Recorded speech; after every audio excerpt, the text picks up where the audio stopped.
Welcome to day 15 of the Advent of Code 2022. Today we're in the same cave we were in yesterday, and now we're going to try and find the elves.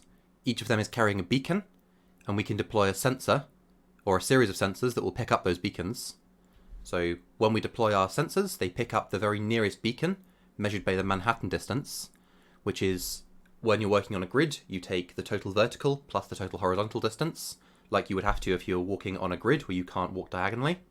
So our input format today tells us the exact sensor positions and the closest beacon to that sensor. So because of the logic with the closest beacon being detected first, we know that given any sensor and the beacon that it detects, when we take the distance between them, anything that's within that distance must not contain another beacon. Otherwise, it would have been the closest and we would have found it. So we can use this exclusion logic initially just for a single line to say, given a line in our grid or in our cave, which positions on that grid cannot contain a beacon. So let's get into it. Up until now we've been writing custom parsers most days, but this input's going to be a bit fiddly to parse, although there are some optimizations we can make. For example, this gap here is always a fixed width, so we could have skipped those characters out, but regardless, let's just use a regular expression to parse today. So I'm on this website that lets you write a regular expression and see the results of its matches live. So we can, for example, say x equals digit at least 1. So that'll select out all the x's. Then we can say and y is digit plus. And then we want to match that gap there. So we can say match anything else until you find x equals a digit again, followed by y equals a digit. So we're just missing one case here where x is negative. So let's make all of these support negative numbers. So we'll say optional negative number, and that's the same for all of them. And then we get a perfect match per line. Now we want to be able to extract those numbers out. So the way to do that would be to wrap each of these values in brackets. So you can see once we've done that it highlights all the numbers that we want to pull out. So that's going to make it really easy to grab exactly what we want from this input. So let's go and use this in Rust now. So to make use of this regular expression in Rust, we need to have imported this regex library. That's something you can install in your Cargo TOML if you want to use it. So then we can do regex new based on the string that we've built in the website. And we're using a raw string here. So that means that these backslashes won't be interpreted as escape characters in the string. They'll just be treated as a real backslash that the regular expression library will see. Then we need to unwrap that because it can error if you provide an invalid string. And then we can call that our regular expression. And that can then be reused each time we want to pattern match with it. We're only going to need to use it once. So we'll do get the captures as an iterator out of it. And that needs an input. So we'll pass our entire input file to that. And that's going to need to be a string, I believe. Yeah. Then let's have a look at what that comes out with. So for each capture, we'll do a quick print line and debug print the capture. Okay, let's have a look. So if we kick that off with the sample input, then it prints out all of our captures. So the capture in the first position is the entire string that was matched. So from the start of where the regular expression started matching to the end of where it finished matching. And you notice that's not the entire string, because the entire starting string had some words at the beginning, which is like the sensor location. So it's only the part of the string it matched. We don't care about that. That's just useful in some situations, not for us. What we care about is the capture groups that we specified. So we specified a group for each number. So the number in position 1 will be our sensor X, number 2 will be position Y, and then 3 and 4 will be our beacon position. So let's go ahead and try and parse this then. I've defined a type called sensor, which is going to keep track of our sensor position, nearest beacon, and sensor radius for each of our input lines. So let's take the piece that was useful from that print, which is the captures iterator, and then we will map that into our sensors. So for each capture, we need to get hold of the capture group and turn it into a number. So we'll do capture.get1, unwrap it, convert it to a string, parse it, and unwrap that result. So that will be our sensor X position. And then we need to do that for each of our capture groups. So with those 4 positions defined, we can then build our output, which will be a sensor, and the sensor pos will just be a tuple of the sensor X and Y. And then we want to do the same thing for the nearest beacon.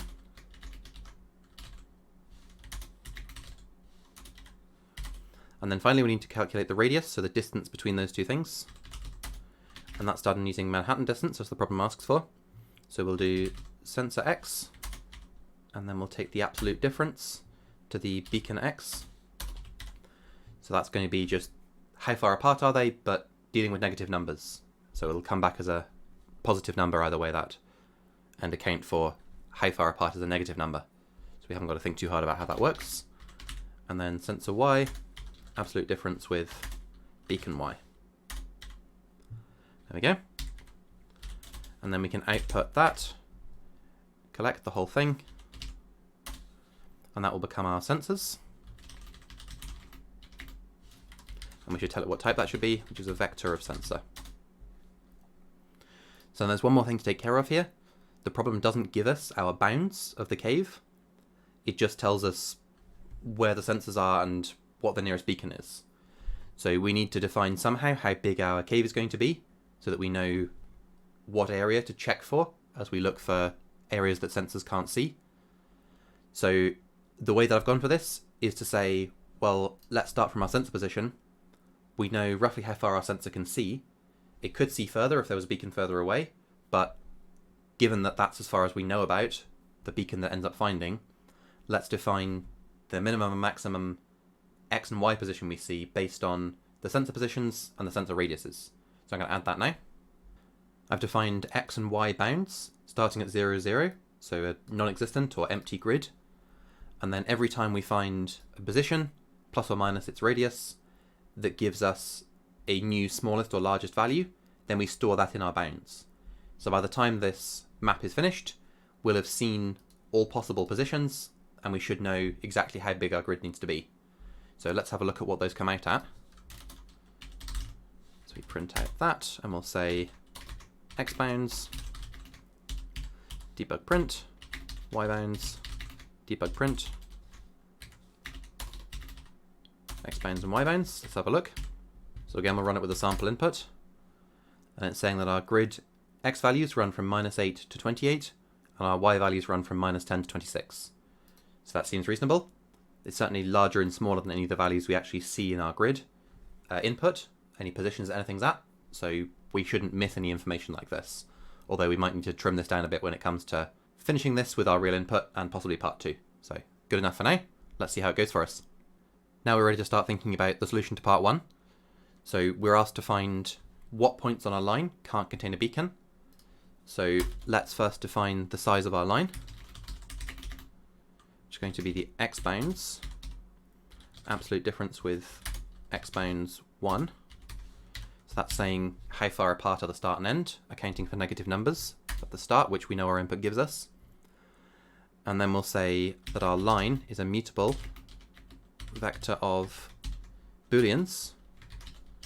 So we'll start with all the values true, as can contain a beacon, and that needs to be as wide as the line. Excellent. Then we can run through our sensors and check what points on that line those sensors exclude from containing another beacon. So sensors, loop through them. Let's loop through them as references so we don't move this thing.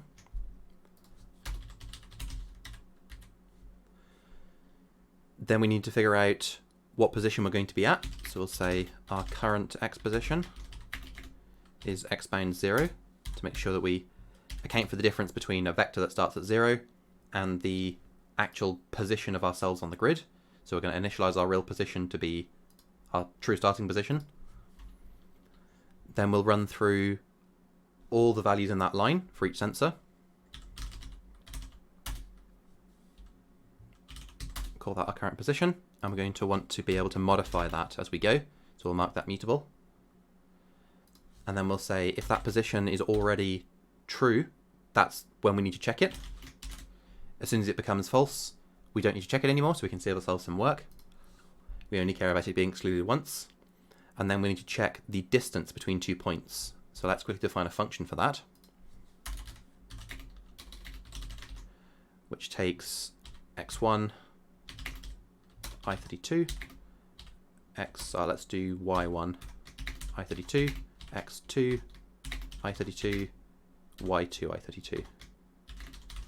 And it'll return a u32. We get unsigned values back from the absdiff function. So then we can say x1 absolute difference with x2 plus y1 absolute difference with y2. So then we can say if our distance between the sensor's current position, or sensor's fixed position,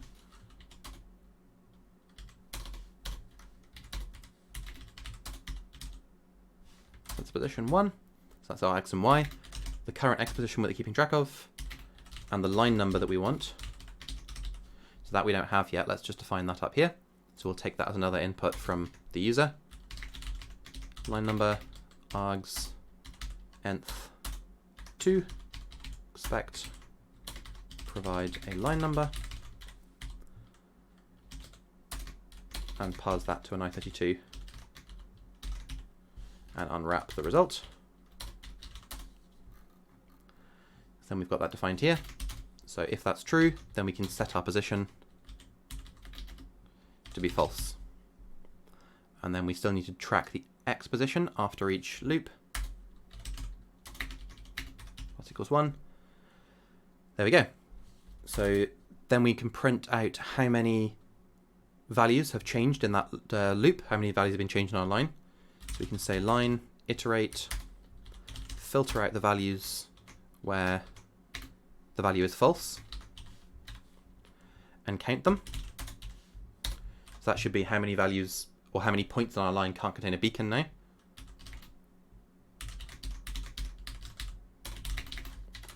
And then finally we can print that out. Let's see what that gives us. Let's run that with a sample input. And the sample input asks us to use line 10 as the line to work out where the beacons are. So, slight mistake there. We've asked for a distance, but we haven't compared it to anything. So let's correct that. So once we've got the distance, we should be checking whether that's less than or equal to the sensor radius. So that's saying, is this point something that's been excluded by this particular sensor? So let's give that another run. Okay, what's that saying? So it's saying num with no beacon is 27. That's not quite right. The answer we were expecting was 26. So what are we missing? So we've started with a line saying that everything on that line is a potential candidate. Then we've run through and found all the points that are excluded by some sensor. And then we've just stopped. But we're missing something here, which is that points that already contain a beacon are not candidates to potentially be excluded. So it doesn't really make sense to say, okay, this position's a beacon, therefore a beacon can't be there. The problem is just asking for squares that aren't currently occupied in our grid to be checked. So let's exclude the beacons. So if we run through our sensors again,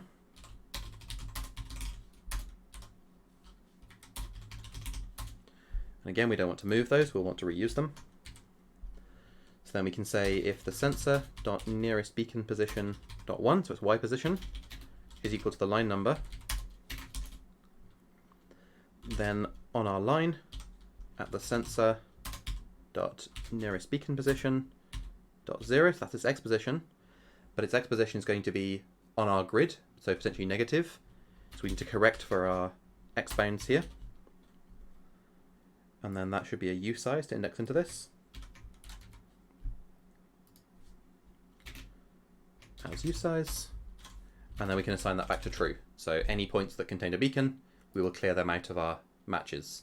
So let's see if that gives us the right answer. So let's run that one more time. And this time we see 26, which is the right number of beacons. So let's give that a go with the real input. And that was asking for line number 2 million. So let's give that a run. Okay, that's come back with a rather large number, 5.7 million. Let's see if that's the right answer. And is it? Excellent. So on to part 2 then. So for part 2, I guess predictably, we're being asked to find the only point on our grid that is not excluded by either being a sensor, a beacon, or too close to another sensor. So we're being given some bounds which will help contain the problem. So for our real input, we're running between 0 and 4 million on X and Y. And then the same for the sample problem, we're being told that can be restricted to 20. And then once we find that single point on the grid, we multiply the X and Y coordinates together to get our tuning frequency. So let's get into it. So the naive approach will be to search the entire space. So we can split our space up and run multiple threaded jobs.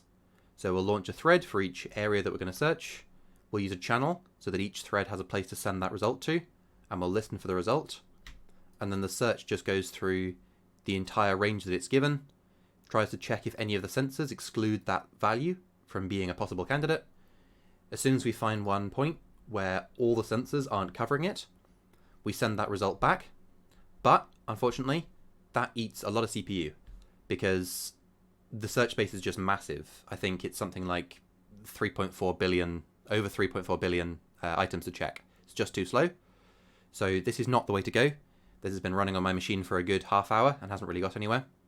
So the smart solution then is to think about where the point we're looking for must be. So rather than checking the entire search space, we know that most of what we're checking is going to be inside at least one sensor. So it doesn't make sense to check every point. The point that we need must be just outside one or more sensors. It has to be just outside the boundary of each sensor, is another way to say that. So what we could do instead is trace around one point outside the boundary of each sensor. So we could think about taking like the radius in Manhattan distance of the sensor, go one step outside it, check all those points, using this same condition where we check that no sensor excludes that point from being our potential distress beacon source. And then that will reduce the search space massively. It'll actually be pretty fast, and it's reasonably easy to implement. So let's do that way instead. Okay, let's start fresh. So we'll run through all of our sensors and check their sides. So we'll start with sensors, loop through them. And we don't want to move them, so let's just reference them. And then we need to check, let's start with the top right-hand side. We'll need to check all 4 sides. So to find the top right-hand side, we'll start at the top and move down towards the right-hand side. So our Y position then, we'll start at the sensor Y position, which is 1 in the tuple. Take away the radius, and 1 more. So when the X is equal to the center of the sensor, or the sensor's actual point, the radius that we reach must be the exact Y distance, or the radius. So we move right up and then out of the shape that this covers.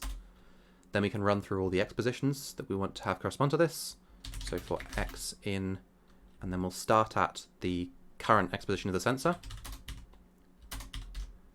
Run up to and equals. Sensor position, 0. We need to add on the radius then, and 1 more. And in both these cases, the radius is a U32, so let's cast it. And then as we go, we want to be incrementing the Y position every time we increment the X position. There we go. And then we need to check if this is a solution at this point. So let's define a function for that. So function is solution.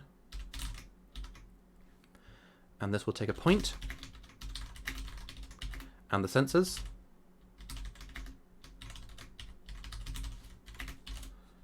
And it'll take a reference to the sensors, doesn't need to copy them, and return a Boolean. So let's run through all the sensors and check if any of them covers this point. And we don't need to reference here because it already is a reference. So that will be a sensor. So then we can say if distance from sensor position dot 0 sensor position dot 1 to point dot 0 point dot 1 is less than or equal to the sensor radius, then this can't be a solution, so we'll return false. Otherwise we can return true. So let's check that here then. So if is solution, and then we'll pass x comma y as the point, and the sensors, and we'll need to reference those. And we also need to check whether we're within the bounds we're given by the problem as well. So let's say also the x is positive, greater than or equal to 0, and y is positive, greater than or equal to 0, and x is less than or equal to the bound we've been given, and y is less than or equal to the bound we've been given. So we'll take that as a program input. Then we can say that the output, the found solution, is going to be start with -1 as the default value, so that's not within our bounds, it's not legal. So then we'll say the found solution is x comma y, and then we can break from here. We want to break to the outer loop, so we use a Rust trick here where we can label it, and then we can break to that loop. So that would do the top right side. I'm going to add in the other 3 sides quickly, and then we can carry on. Okay, so that takes care of the other 3 cases. It's very similar, you just have to be careful about what your starting and finishing position is. So then we can go ahead and print out our final answers, and then we want to print out the calculated answer, which is the tuning frequency, I believe. So answer, and that'll be the x position as a U64, because this answer is rather big, multiplied by 4 million. Plus the y position. Okay, let's give that a run. Okay, so if we run it first with the solution that we're given on the website, so we'll cargo run with the sample input and a limit of 20. So that's saying 14, 11, and the number that the website gives, which is 56 million something. So let's run it with the real input then and see what we get back. So 4 million as our limit. Let's see what that gives us. Okay, even the optimized solution took a minute, but we get back some fairly large numbers, and the answer multiplied together, pretty large number. That's why we needed a U64, but let's check if it's right. So is that huge number right? Yes, excellent. So we're done with day 15. On to day 16.